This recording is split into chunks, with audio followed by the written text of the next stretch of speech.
If your team is underperforming, it's not because they're lazy or unmotivated.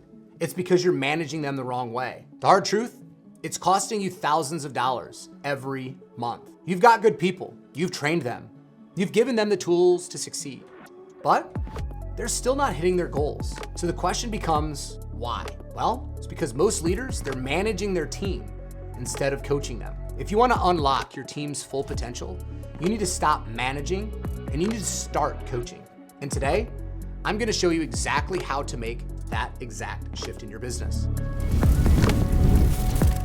Early in my career, I was a terrible leader. My team was missing their goals and I couldn't figure out why. I would tell them what to do. I would give them the scripts and I would sit with them on calls, but nothing ever changed. I remember looking at my numbers one month and realizing that if something didn't change, I'd have to start letting people go. That's when I knew that this wasn't a performance problem. It was a leadership problem. I realized I wasn't leading, I was managing. I was focusing on results instead of behaviors. I was telling instead of teaching. I was pointing out problems instead of helping my team actually improve. And once I made the shift from managing to coaching, that's where our performance skyrocketed. My team, they started hitting their goals. Their confidence, it went up. Our accountability, it improved. We weren't just closing more policies, we were building a winning culture. And that is exactly what I'm going to teach you how to do today. Step one, stop managing and start coaching. Managers focus on results, but coaches focus on behaviors. The problem with focusing on results is they're lagging indicators. If you're focused on the number of policies sold, I'm here to tell you it's already too late. If you're focused on premium, it's already been written. Great coaches focus on behaviors that drive those outcomes. For example, a manager says, you missed your goal this month. What happened? Where a coach is gonna say, let's look at how you're handling objections. What are you hearing most often from prospects and customers? Instead of focusing on the result, the coach, they're digging into the process, and that's how you help your team improve. So, the question becomes, how do you shift from managing to coaching? Well, stop asking why questions because they're defensive. Start asking how questions because they drive action. Focus on what's within their control. Preparation, activity, tone, response, and mindset. Measure progress based on improvement in behaviors, not just numbers. When you start focusing on the process instead of the outcome, it takes care of itself. Step two, build a coaching rhythm. Coaching, it's not a one-time event. It's a process. Most leaders, they give feedback when something goes wrong and that's it. That's not coaching. That's damage control. You need a structured, consistent rhythm for your coaching. So how do you do this? Well, number one, set up weekly one-on-ones. These regular check-ins are designed to uncover problems before they grow.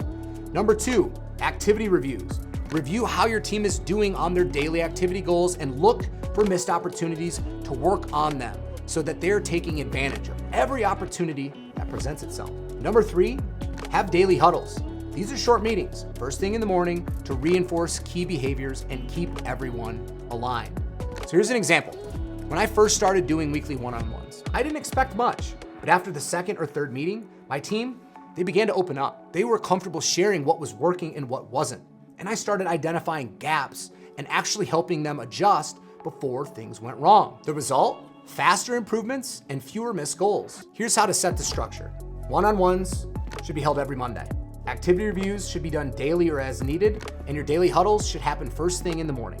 When coaching becomes a habit, improvement becomes automatic. Step three, make feedback constructive, not critical.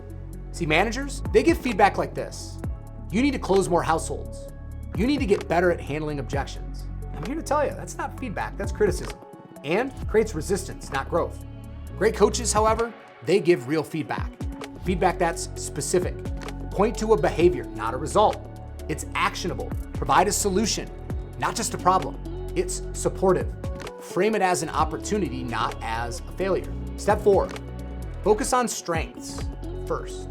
See, most managers, they try to fix weaknesses first. I'm here to tell you, it's a big mistake. Great coaches build confidence by focusing on the strengths their team has first. Here's an example. You're really strong at building rapport early in the call. Let's use that strength to handle objections more confidently. Focusing on strengths creates momentum. Once they see progress in one area, they become more confident in tackling weaker areas. So here's how to do it. Start every feedback session by highlighting a strength or something they do well. Then link the strength to the area that you see as an opportunity for improvement. Then reinforce positive behaviors consistently. When you lead with strengths, people become more receptive to improving their weaknesses. And step number 5 is create ownership and accountability. Managers, they take responsibility for their team's results, but coaches, they create ownership. A manager's going to say something like, you need to hit your goal next month or else. But a coach says, let's put together a plan for you to hit your goals next month. See the difference? One puts responsibility on the leader. The other, it puts it on the team member. When I did this, my team, they started taking more responsibility. They stopped waiting for me to fix things, and they started to figure it out themselves. So how do you create ownership with your team? It starts by asking questions instead of always giving them the answers. Let them make decisions, even if it means they fail. Celebrate effort and progress, not just results. When your team feels like they own their success, that's when they become unstoppable. If you keep managing instead of coaching, I promise you, nothing's going to change. You'll keep missing your goals. Your team, they're gonna stay stuck. And you'll keep wondering why nothing's working.